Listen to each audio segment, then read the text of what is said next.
Hey, what's up folks? How's it going? This is Waj. Hope you guys are all doing well. And one of my favorite type of videos to make is one that highlights how far we've come in terms of mobile camera technology. And specifically, we're going to be taking a look at one of the best smartphone cameras you can get right now, the Sony Xperia Z5 Premium versus probably one of the best standalone cameras you can get right now, the Sony A7s Mark II. So we're going to be taking a look at the photos and video capabilities of both these two side by side to see what the essential differences are and to really determine how good a smartphone camera is compared to a proper full frame camera. So let's get right into it and find out. Now, certainly this is a pretty unconventional camera comparison. We're comparing a smartphone to a dedicated camera that costs almost $3,000. But interesting, if you take a look at the specifications of the Z5 camera, you'll see that it's pretty darn capable. It's using an IMX3000 imaging sensor that's about a half 0.3 inches in terms of physical size. It has 23 megapixels, and each of those pixels are around 1.1 microns in terms of actual size. Now, obviously on the A7s Mark II, it's using a full frame sensor, so it's absolutely massive. It measures around 35.8 millimeters by 23.9 millimeters. And funny enough, when it actually comes to resolution, it's almost half the resolution of the Z5, measuring about 12.2 megapixels. And that, of course, looks like a pretty small resolution compared to what we have on the Z5, but there is definitely a good reason for that. And that's because the photo sites, the individual pixels on the sensors, are a whopping 8.4 microns in terms of actual size. So one of the big advantages about having larger pixels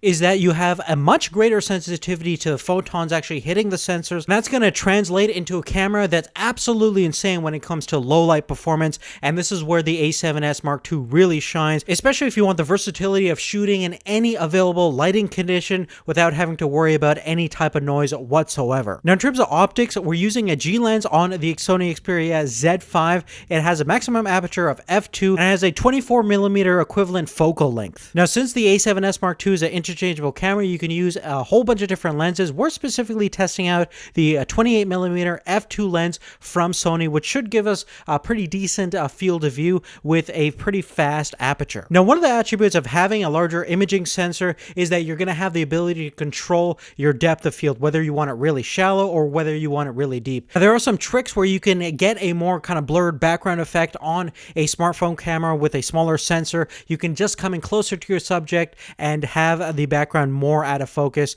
through that method. But on a full frame DSLR, you can completely destroy that background into oblivion and have your subject be the main point of attention, which is why so many professional photographers want to get the biggest sensor possible. And the same goes for filmographers that want to get a more dramatic look out of their cameras by separating their subject as much as possible from the background, which does indeed contribute to that film look that you see in all your favorite movies. So now let's actually get into the real differences between the two in terms of actual image quality, specifically when it comes to stills. We're going to be taking a look at the same scenario shot with both cameras with equivalent field of view. So you guys can go ahead and judge for yourself and see if you can see a difference between the two in terms of sharpness, color rendition, and everything else. We certainly know that the A7s Mark II is going to have the upper hand when it comes to the overall low light performance, but let's see how the actual images turn out compared to the Z5.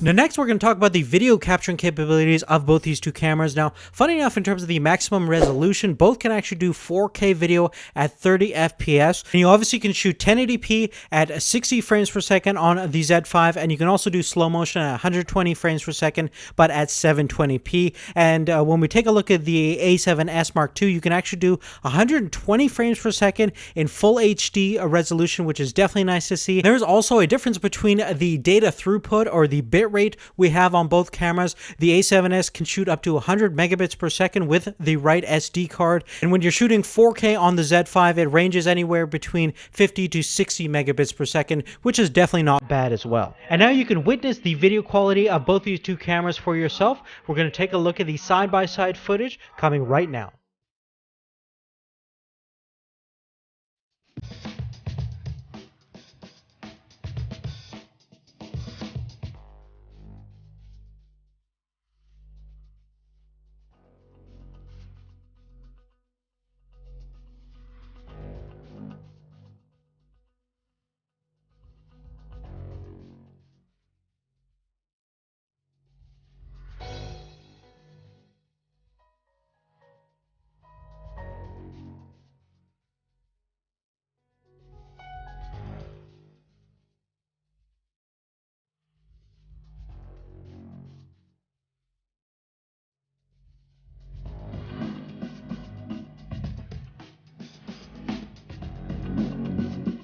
Now, the whole reason for making this video for me was to really determine how far the camera technology has come on the mobile smartphone space compared to what we have on the dedicated camera space. And as you can see from the comparison, there's still a massive gulf between a full frame camera and with the camera that you're going to get on any smartphone, even though the Z5 probably has one of the best smartphone cameras out there. But as we progress into the future, these two markets are going to really merge. You're going to have a camera that's going to be just as good as a dedicated camera built into your smartphone, because the smartphone camera realm is extremely competitive. One of the most important factors about buying a smartphone is how good the camera is. That's one of the big deciding factors that a lot of people do heavily care about. And as mobile camera technology becomes better and better, we're going to see the difference between a dedicated camera and a smartphone camera become less and less throughout the years. And really, other than that, guys, that's really it. Hopefully this video helped you out in some ways. It was entertaining through some regards, and definitely let me know what you guys think in the comment section down below. Give us a thumbs up if you like this video. That helps us out tremendously.